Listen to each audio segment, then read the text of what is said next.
wonder why women go to the ladies' room in groups or pairs? That's because the ladies' room is where women feel safe enough to be vulnerable with each other. That's where we go to offer guidance and support. The ladies' room is where women go to strategize and organize to take over the world.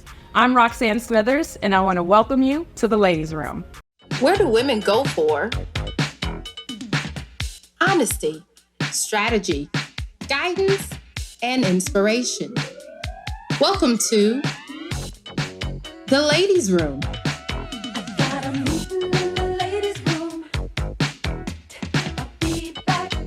Hosted by Roxann Smithers. So today's episode, we're going to be talking about pricing.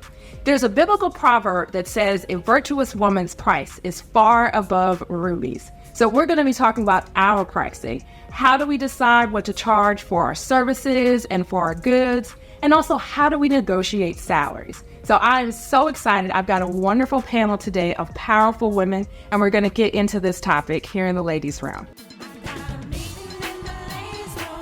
So first, I want to welcome Danielle Edwards. She's a health and wellness professional with Avalon Wellness. I want to welcome Tiffany C. Wright, a business management consultant and founder of The Resource CEO. And I want to welcome Sabrina Lowery, founder and chief technology officer for Sabrina Lowery Industries.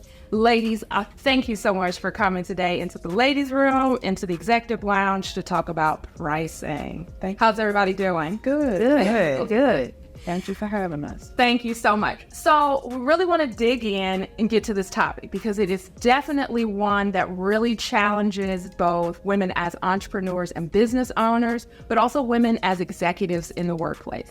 We know the statistics, right, on what a woman makes versus a man to the dollar and what Black women make to a white man to the dollar. So we really want to dig into that and see what's the psychology behind where do we go with our pricing? Do we understand that our value is far above rubies? All right. So ladies, the first thing I want to ask you about is how do you factor in to your decisions about your pricing or your salary?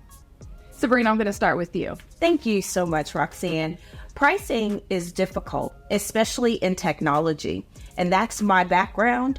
And I learned very early in our career that men always superseded the women's salaries in tech. Mm-hmm. And it's unfortunate that our percentage was not that 70 something. It looked more like 60-40 when you calculated what that looked like. So a traditional male in my position would make 60,000, where I would come in same skill set or better, but because I'm the younger Black woman with a skirt in tech.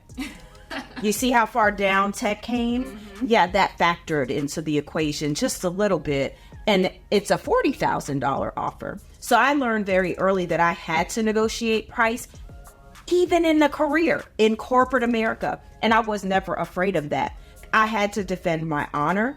I even remember back before Y2K, Roxann, when I was an on-call person, that negotiating for telecommuting was a real thing for me.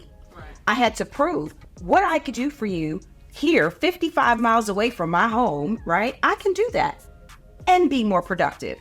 And it was the show and prove show as far as they were concerned, because now you eliminated office space for me, but you sure had that ISDN internet bill. You had that AT&T phone bill. So to me, that was the negotiation. I didn't have to pay more or lose a salary. No, this is a different type of benefit. Literally, I did not have a cubicle in the office anymore because I was able to telecommute.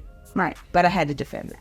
So you were bringing in sort of what you were saving the company into your factor. You're also bringing in your experience and the value that you're bringing. Absolutely. And that was in an employment sort of situation. It was. So another thing that we'll talk about is how do you manage when you're setting your own rates with customers, right? We've got two ladies here who are also business owners and entrepreneurs who are figuring out how to be competitive in the marketplace, but also make sure that you're getting proper value for what you're doing.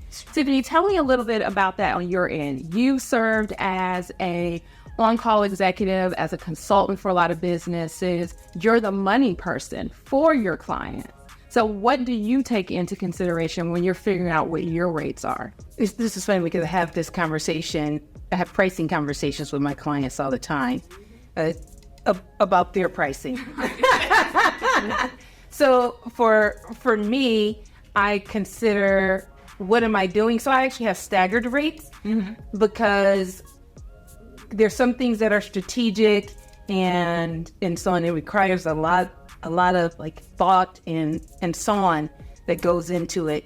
And then there's others that are, I've been doing it for so long, it's I wouldn't say that it's not mindless, but it's just more rote. So if I'm doing that, it's less. And I may even be able to fob that off onto someone at a much lower rate. So so sometimes I offer a blended rate depending on what it is what it is that I'm going to be providing to them. But if it's just straight on, highly strategic, lots of operational, so on, then I set one rate. And then if they push back, and I say, you get what you pay for. Right. There's lots of people out there who are significantly cheaper than me, but you will never get the results that you get from them that you will get from me. So, and I can do it if I'm trying to restructure you and help you achieve your goals in a short period of time. Let's say if I'm on site as a consultant, I'm going to be there for 10 weeks. Someone else may take 5 months. So are they really cheaper? No, the answer is no. I'm significantly cheaper and I have significantly greater impact. And so if you just don't understand that, then sometimes you just have to go away, have some failures with the other people, and come back. Don't get to that. That's not happening. You're like, oh, you're back. What happened? The grass was not greener. Right. Yes. Well, Danny, you were particularly in a very competitive space in health and wellness, right? And there are so many people who think that they're experts in this. They come up with 2 recipes and 4 versions of a squat, and they think they're a health and wellness expert, right? Correct. And so it's a very saturated sort of market. So what are the factors that you take into consideration? One, thinking about your experience, but then also dealing with all of the sort of wannabes out there that are in that marketplace. So the approach that I have is a lot different than most people. So I enjoy what I do. It's not a job. I enjoy it. I enjoy working with the people. I enjoy teaching people how to live a different lifestyle. That doesn't necessarily equate into being skinny. It's learning how to just live healthy and be the best version of yourself, and you being happy with that, whatever that may be. With the pricing, to be honest, I give great deals to my customers who know what they want. So when I get a person who comes in and they're like, listen, I want to be healthy, I want to live a lifestyle of healthiness, I set a price for them because you're going to be consistent, and I know that you're going to be my client forever because I'm going to do the right things for you. I don't have to price gouge you. I don't have to come up with fancy, crazy things to do to gimmick you in, because people understand, like, it's black and white. Like if I say abs are made in the kitchen, hey, this is how you need to be eating. This is what you need to be doing if you want to get it. If you don't, hey, I definitely understand. So I set it a little bit different than just the standards of what everybody else is doing.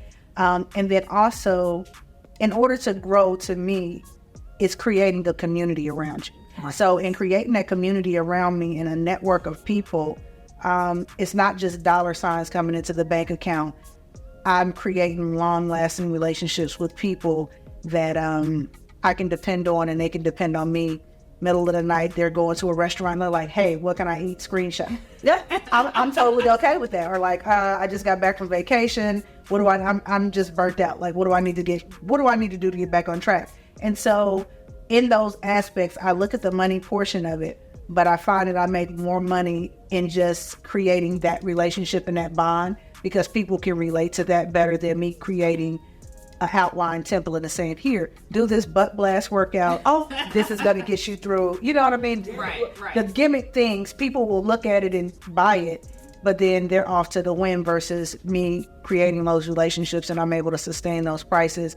And my prices are, I would say, a little above market. However, they're competitive They're super competitive. I was going to say, so you factor in a lifetime value of the customer. Correct. Correct. Client. Yeah. Correct. That's so important if you're looking at something that's going to be a one and done, or if your business is about relationship and repeat sort of business from that individual, if you're taking that into consideration as well. When there's that customer or the client want to push back on your pricing. Well, I actually just came up with a nice new phrase. Maybe we're not a good fit. Ooh, that's powerful. What that rate was today that you did not buy in on, it's not going to be tomorrow. Not guaranteed. So I want to make sure that people know how to find you and pay you. Okay. So Sabrina, tell the folks where they can find you. Oh, absolutely. It is SabrinaLowery.com, and it is all things Sabrina Lowery, all social. You can Google me, baby. You can find me at awi.life for Avalon Wellness for my health and wellness business.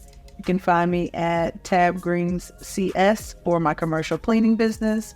And Tiffany, where can the folks find you? People can find me at theresourcefulceo.com. The Resourceful CEO or Resourceful CEO is where you can find me. And Tiffany C. Wright. You can also Google me, but you must keep the C in there, or else you'll get all kinds of stuff. I'll be on page 50. Well, and hopefully, ladies, I will see you again in the ladies' room. So for today's session, I want to thank the Art Institute of Atlanta, the staff, the administrators, as well as the students for giving us this wonderful space to chit-chat and create our executive room. And I also want to thank Habari Financial Network as being part of the ladies' room. We want to thank you, and we'll see you again in the ladies' room.